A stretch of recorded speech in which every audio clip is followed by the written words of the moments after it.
ہمارے اگلے گیسٹ جڑ چکے ہیں. شیخ آپ کا بہت استقبال ہے. الحمدللہ شیخ بھی پی ایچ ڈی ہیں مدینہ یونیورسٹی سے, اور الحمدللہ سراج العلوم, جامعہ سراج العلوم الحمدللہ نیپال میں بہت سینئر اسکالر ہیں, ٹیچر ہیں الحمدللہ.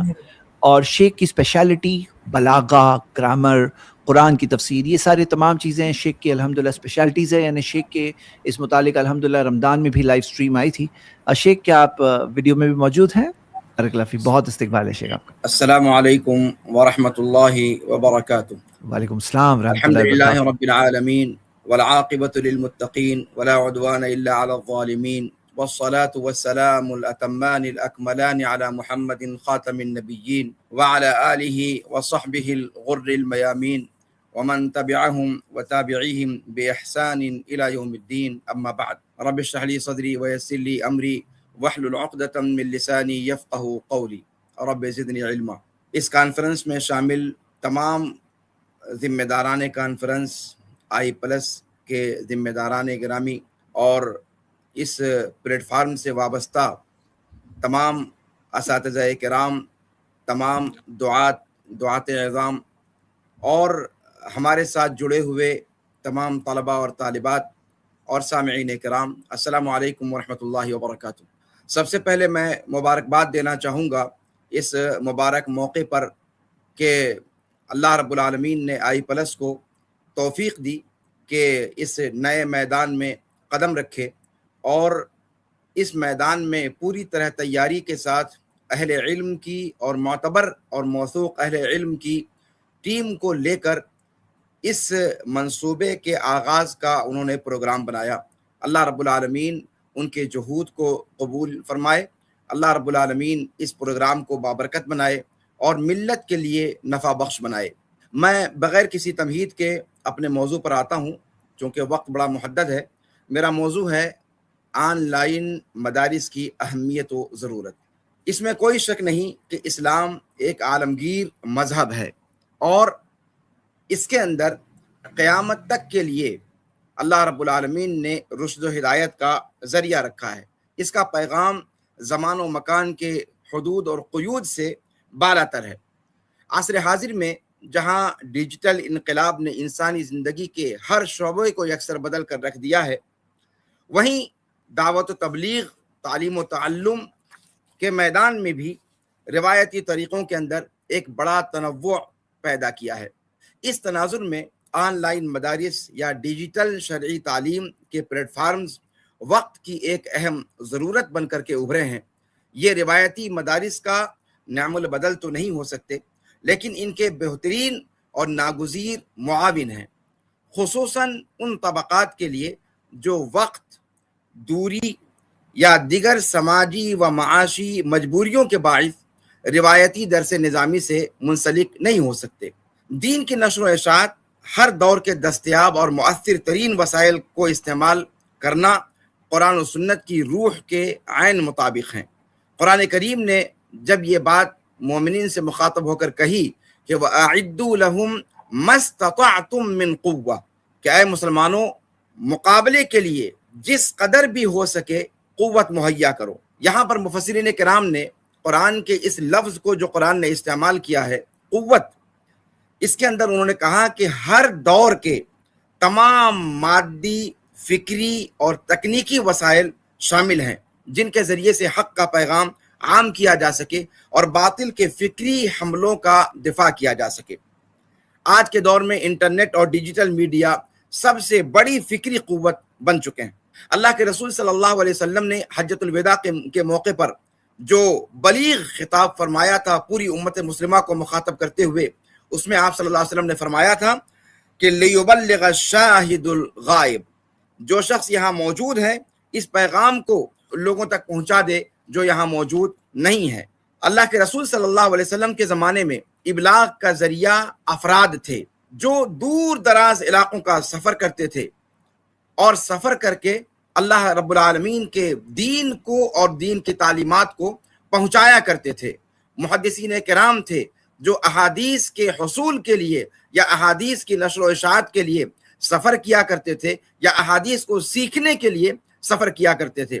ابھی آج کے پروگرام میں آپ نے دکتر نسیم سے غالباً یا شیخ کفایت اللہ صاحب سے آپ نے اس صحابی کی بات کو سنا کہ مدینے سے شام کا سفر صرف ایک حدیث کو حاصل کرنے کے لیے انہوں نے کیا. تو یہ سلف کا طریقہ کار تھا کہ وہ دور دراز علاقوں کا سفر کیا کرتے تھے. آج on line classes, live streaming اور ریکارڈڈ لیکچرز کے ذریعے ایک عالم دین بیک وقت دنیا کے مشارق و مغارب میں موجود لاکھوں غائب افراد تک دین کا صحیح پیغام منٹوں میں پہنچا سکتا ہے. سلف صالحین نے ہمیشہ علم کی طلب میں سفر یعنی رحلات کو ترجیح دی، لیکن حالات اور ضرورت کے تحت دستیاب وسائل سے استفادہ کرنے میں کبھی انہوں نے تعامل نہیں کیا. امام مالک رحمہ اللہ کا مشہور و معروف قول ہے جو مختلف الفاظ سے مروی ہے کہ لا يصلح آخر هذه الامہ الا ما اصلح اولها. لن يصلح آخر هذه الامہ کے الفاظ بھی وارد ہوئے ہیں، یعنی اس امت کی آخری حصے کی اصلاح بھی اسی طریقے سے ہوگی جس طریقے سے اس کے اول حصے کی اصلاح ہوئی. اول حصے کی اصلاح کتاب و سنت کے پیغام کو لوگوں کے فہم کے مطابق پہنچانے سے ہوئی تھی. سلف کا یہ منہج رہا ہے کہ علم کو قید کرنے کے بجائے عام کیا جائے. اگر آج سلف صالحین ڈیجیٹل دور میں ہوتے تو وہ یقیناً آن لائن وسائل کا الحاد اور فکری انحراف کے خلاف استعمال کرنے میں دریغ نہیں کرتے اور اسے ایک مضبوط ڈھال کے طور پر استعمال کرتے. موجودہ دور کے اندر انسان بے انتہا مصروف ہے، مشغولیات اس کی بہت زیادہ بڑھ گئی ہیں. تیز رفتاری اور ٹیکنالوجی پر انحصار کا انسان عادی ہو چکا ہے. اس مزاج کو سمجھے بغیر ہم نسل نو کو دین کے قریب نہیں لا سکتے.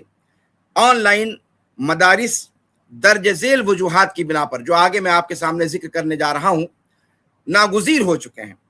پہلی چیز، نمبر ایک مثال کے طور پر مغربی ممالک میں مقیم مسلمان، یورپ، امریکہ اور دیگر غیر مسلم ممالک میں رہنے والے مسلمان اپنی اگلی نسل کے لیے عقیدے اور بنیادی شرعی علوم کا تحفظ ان کے لیے ایک بہت بڑا چیلنج ہے.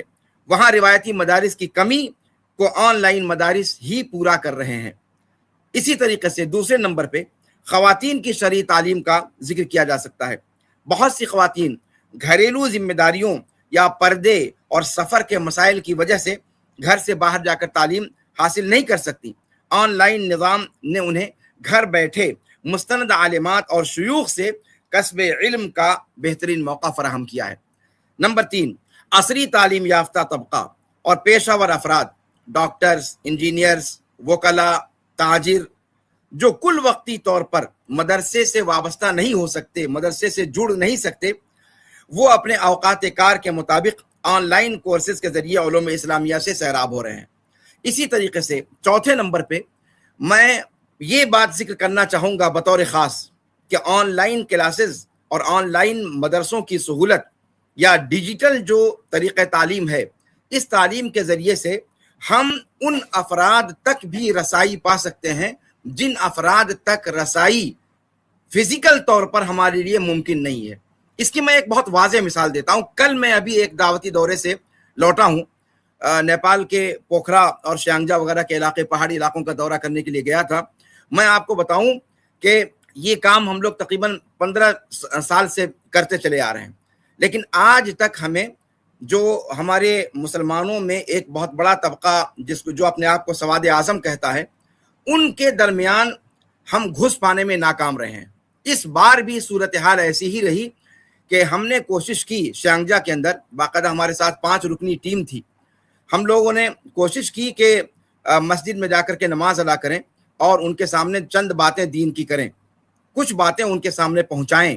لیکن انہوں نے شروع میں خوب حساس بشاس طریقے سے ہمیں خوش آمدید کہا، لیکن جیسے ہی مسجد میں جانے کا موقع آیا، اذان مغرب ہوئی، ان کے عالم دین پہنچے اور جیسے ہی وہ 2 منزلہ ٹوپیاں سامنے آئیں، ماحول یکسر تبدیل ہو گیا.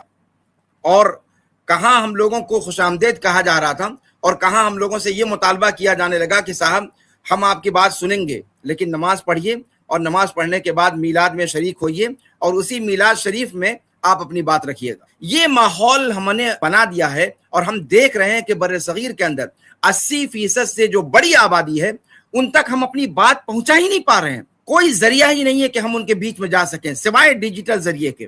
اس ڈیجیٹل ذریعے نے آن لائن تعلیم کا جو اللہ رب العالمین نے موقع فراہم کیا ہے، اس کے ذریعے سے جو ساری باؤنڈریز ٹوٹی ہیں، سارے حدود و قیود جو ٹوٹے ہیں، اس کا یہ اللہ رب العالمین کا بہت بڑا انعام ہے. اور اس ذریعے سے ہم ان کی صفوں میں گھس سکتے ہیں، ان نوجوانوں تک اپنی بات پہنچانے کے لیے اپنے آپ کو اس قابل بنا سکتے ہیں کہ حق بات ان طبقات تک بھی پہنچائیں جو بڑے طبقات ہمارے تعلیم و تبلیغ اور دعوت اور تدریس کے میدان سے جو ہم سے محروم ہیں ابھی تک، تو ان تک پہنچانے کا یہ بہت ہی خوبصورت ذریعہ ہے آن لائن مدرسوں کا قیام. اس کے ذریعے سے ہم ان لوگوں تک اپنی بات بآسانی پہنچا سکتے ہیں. جیسا کہ میں نے ذکر کیا آپ سے کہ ٹیکنالوجی کا یہ مفید استعمال ہے. ابھی آپ کے سامنے دکتور نسیم نے اصول فقہ کے کچھ قواعد کا ذکر کیا کہ الوسائل لہا احکام المقاصد، اور اسی طریقے سے چیزوں میں اصل اباحت ہے.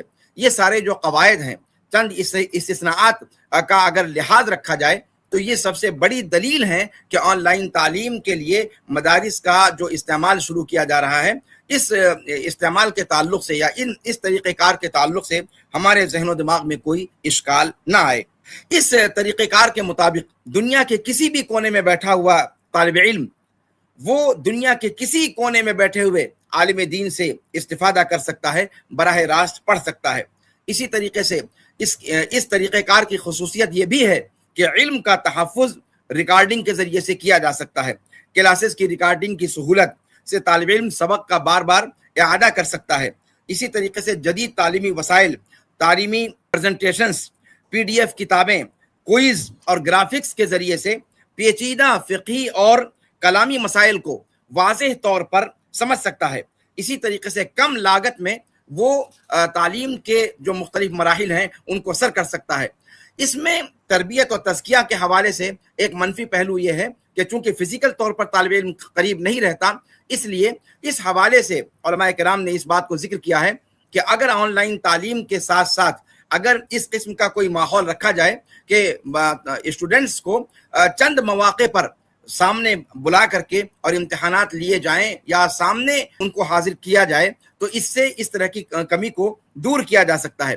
لیکن اس کے لیے شرط یہ ہے کہ معتبر علماء دین سے تعلیم حاصل کی جائے. IPLS نے جو پلیٹ فارم شروع کرنے کا فیصلہ کیا ہے، انہوں نے سب سے پہلے معتبر اہل علم کی ٹیم کو تشکیل دیا ہے جو اکیڈمک ڈگری یافتہ اور اعلیٰ ڈگری یافتہ اور دین کی تعلیم کے میدان میں کافی لمبا تجربہ رکھنے والے افراد ہیں. ان افراد کے ذریعے سے ان کو تعلیم دی جائے گی. تو میں یہ سمجھتا ہوں کہ یہ قابل قدر چیز ہے، اور ہمیں اللہ کے رسول صلی اللہ علیہ وسلم کے اس فرمان کو سامنے رکھنا چاہیے جو تمیم داری کی روایت ہے کہ لَيَبْلُغَنَّ هَذَا الْأَمْرُ مَا بَلَغَ اللَّيْلَ وَالنَّهَارَ وَلَا يَتْرِكِ اللَّهُ بَيْتَ مَدَرٍ وَلَا وَبَرٍ إِلَّا أَدْخَلَهُ اللَّهُ هَذَا الدِّينَ بِعِزِّ عَزِيزٍ أَوْ بِذُلِّ ذَلِيلٍ. یہ روایت صحیح ہے سند کے اعتبار سے.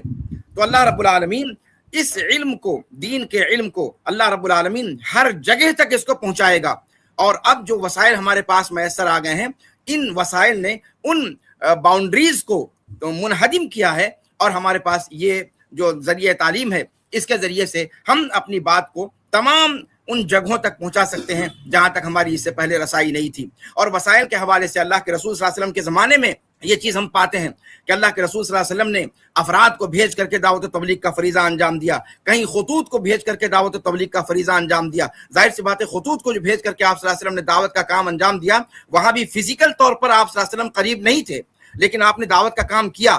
تو ان طریقوں پر قیاس کر کے اور جو مدرسوں کے اندر تعلیم کا، آن لائن تعلیم کا یہ جو نظم شروع کیا جا رہا ہے، میں سمجھتا ہوں کہ یہ بہت قابل قدر ہے. بس اس میں یہ ہے کہ آن لائن مدارس کو چلانے کے ساتھ ساتھ فزیکل طور پر بھی کچھ امتحانات کا سلسلہ رکھا جائے جس میں ان کی فزیکل حاضری کو ضروری بنایا جائے، اور اس کے ذریعے سے جو منفی پہلو ہے اس پہلو کو بھی دور کرنے کی کوشش کی جائے. اور پھر میں ایک بات کہوں گا جو دکتور نسیم نے کہی تھی کہ یہ آف لائن جو مدارس ہیں ان سے یہ سلسلہ متعارض نہیں ہے، بلکہ ان کے مشن کو آگے بڑھانے کے لیے سپورٹ میں ہے. بالکل ان کے مشن کو سپورٹ کرنے کے لیے یہ سلسلہ شروع کیا جا رہا ہے. تو اللہ رب العالمین سے دعا ہے کہ اللہ رب العالمین جن مقاصد کے لیے یہ مدارس قائم کیا جا رہا ہے ان نیک مقاصد میں ہمیں کامیابی نصیب فرمائے. اللہ رب العالمین IE+ کا جو یہ مبارک قدم ہے اللہ رب العالمین اس کو ہر اعتبار سے مبارک بنائے. اللہ رب العالمین ان کے جو ذمہ داران ہیں ان کو پورے طور پر مخلصانہ طور پر اور پوری تندہی کے ساتھ ان کے جو منفی پہلو ہیں ان کو دور کر کے اور جو مثبت پہلو ہیں ان پر ترکیز کرنے کی توفیق عطا فرمائے. اللہ رب العالمین ہم سب کو دین کی نشر و اشاعت کا خادم بنائے. هذا وصلی اللہ وسلم علی نبینا محمد وعلی آلہ وصحبہ اجمعین. والسلام علیکم ورحمۃ اللہ وبرکاتہ. جزاک اللہ خیر. بارک اللہ فی شیخ.